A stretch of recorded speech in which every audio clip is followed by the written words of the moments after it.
Olá! Nessa aula, ainda sobre entidades de previdência complementar, vamos falar um pouco sobre intervenção e liquidação extrajudicial. Bem, em entidades fechadas de previdência complementar, o órgão regulador e fiscalizador, no caso a Previc agora, poderá, em relação às entidades fechadas, nomear administrador especial às expensas da entidade, com poderes próprios de intervenção e de liquidação extrajudicial, com o objetivo de sanear plano de benefício específico. Isso acontece quando existe algum problema de solvência, de liquidez, de viabilidade do plano. Nas entidades fechadas, essa pessoa é chamada de administrador especial, nas entidades abertas, de diretor fiscal. O que acontece na intervenção? Bem, a intenção da intervenção é resguardar os direitos dos participantes e assistidos do plano. Em que situação ela acontece? Bem, uma situação de irregularidade ou insuficiência das reservas, aplicação inadequada dos recursos, descumprimento das disposições estatutárias ou de obrigações previstas nos regulamentos do próprio plano de benefícios, situação econômica financeira insuficiente à preservação da liquidez e solvência, situação atuarial desequilibrada ou outras anormalidades. Então, a intervenção ela só acontece caso algo não esteja indo muito bem, né? Caso tenha-se aí algum regulamento que não esteja sendo seguido dentro da própria entidade, nas normas da legislação como um todo, caso haja algum problema de liquidez, algum problema de solvência. Então, nesse caso, faz-se a intervenção. O que acontece durante a intervenção?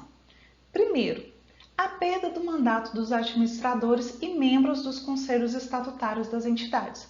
Se tem alguma coisa que não está indo bem sobre a gestão desses indivíduos, esses indivíduos saem, né? Eles perdem o mandato e é nomeado um interventor. Esse interventor vai examinar a situação e encaminhar um plano destinado à recuperação. Então, ele examina o que está acontecendo e planeja como recuperar aquele plano. Há então a aprovação do plano de recuperação ou, caso seja inviável, a liquidação extrajudicial. O que seria então a liquidação extrajudicial? Bem, as entidades fechadas, entidades de previdência complementar fechadas, não poderão solicitar concordata e não estão sujeitas à falência, mas somente à liquidação extrajudicial. Ela será decretada quando reconhecida a inviabilidade de recuperação da entidade de previdência complementar ou pela ausência de condições para o seu funcionamento. Então, existe aí a figura de um interventor, analisou a situação, viu que não é viável recuperar.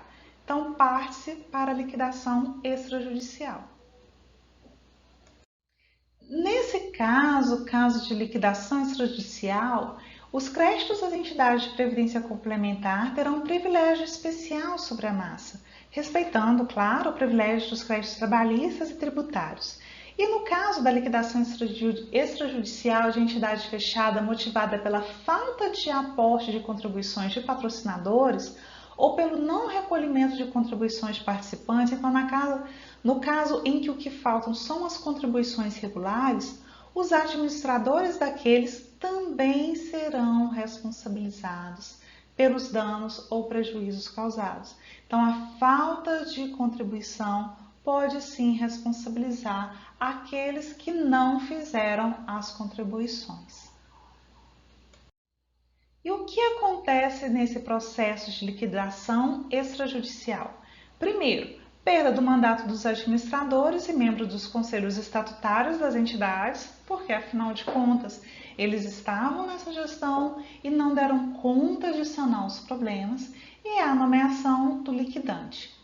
Não há incidência de penalidades contratuais, juros, multas à entidade e há a interrupção de contribuições, já que aquele plano vai ser interrompido. E afinal de contas, quem é pago primeiro? a ordem aqui das quitações. Primeiro, pagamentos tributários e trabalhistas. Depois, os participantes assistidos, ou seja, aqueles que já começaram a receber benefício. Depois, os demais participantes e só então os demais credores daquela entidade fechada de previdência complementar. Há ainda algumas outras situações que precisam ser abordadas, né? Por exemplo, se a patrocinadora falir, bem, nesse caso deve ocorrer a liquidação do plano e a transferência de gestão ocorre em um momento inicial, antes da retirada do patrocínio. Algumas outras situações ainda.